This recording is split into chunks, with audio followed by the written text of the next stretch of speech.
দেখো কতটা সুন্দর হয়েছে, একদম সারা বছরের জন্য রেখে দেওয়া যাবে, নষ্ট হবে না।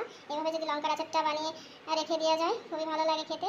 হ্যালো বন্ধুরা, আজ আমি বানাবো লঙ্কার আচার। এখানে দেখো রসুন রেখেছি এক বাটি কেটে, আছে পাকা লঙ্কা, আছে লেবু আর আছে মৌরি। এখানে আছে পাঁচফোড়ন। পাঁচফোড়নটাকে আমি ভেজে নেব, লাল লাল করে পাঁচফোড়নটা ভেজে নেব। এটার মধ্যে অ্যাড করব ধনে, গোটা ধনে। পাঁচফোড়নটা দেখো বাদামি কালার হয়ে গেছে। এর মধ্যে দিয়ে দেবো গোটা রসুন। রসুনটাকে একটু লাল লাল করে ভেজে দেব। ততক্ষণ মশলাটা মিক্সিতে গুঁড়ো করে নেব। লাল লাল করে ভেজে নিয়েছি। তেলটা ঠান্ডা হয়ে গেলে লঙ্কাটা ছেড়ে দেব। ঠান্ডা হয়ে গেছে, লঙ্কাগুলো আমি ছেড়ে দিয়েছি, পাকা লঙ্কা। এর মধ্যে কাঁচা লঙ্কাটাও ছেড়ে দেব। দিয়ে দেব দুটো লেবু।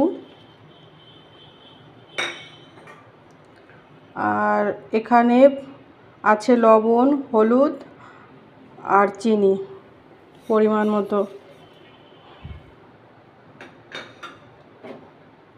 দিয়ে দেবো কাশ্মীরি লঙ্কার গুঁড়ো। এখানে মশলাটাকে ভেজে আমি গুঁড়ো করে নিয়েছি, মশলাটাকে দিয়ে দেব।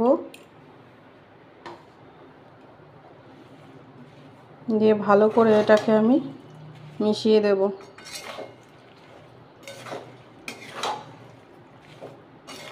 রসুন দিয়ে যদি লঙ্কার আচার বানানো যায় গরম গরম ভাতের সাথে খুবই ভালো লাগে। আর এটা সারা বছর ধরে খাওয়া যায়, নষ্ট হয় না।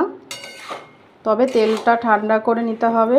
তেল যদি গরম থাকে তাহলে কিন্তু লঙ্কাটা নষ্ট হয়ে যাবে।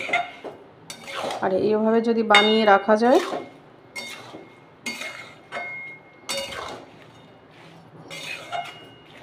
কতটা সুন্দর লাগছে। কাচের বয়ামে ভরে রাখতে হবে। এবার এটাকে আমি মিশিয়ে নিয়েছি। এবার দেখো কতটা সুন্দর হয়েছে, একদম সারা বছরের জন্য রেখে দেওয়া যাবে, নষ্ট হবে না। এভাবে যদি লঙ্কার আচারটা বানিয়ে রেখে দেওয়া যায় খুবই ভালো লাগে খেতে। রেডি হয়ে গেছে আমার লঙ্কার আচার।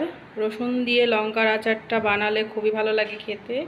তোমাদের যদি ভালো লাগে কমেন্ট করে জানিও লঙ্কার আচারটা কেমন হয়েছে।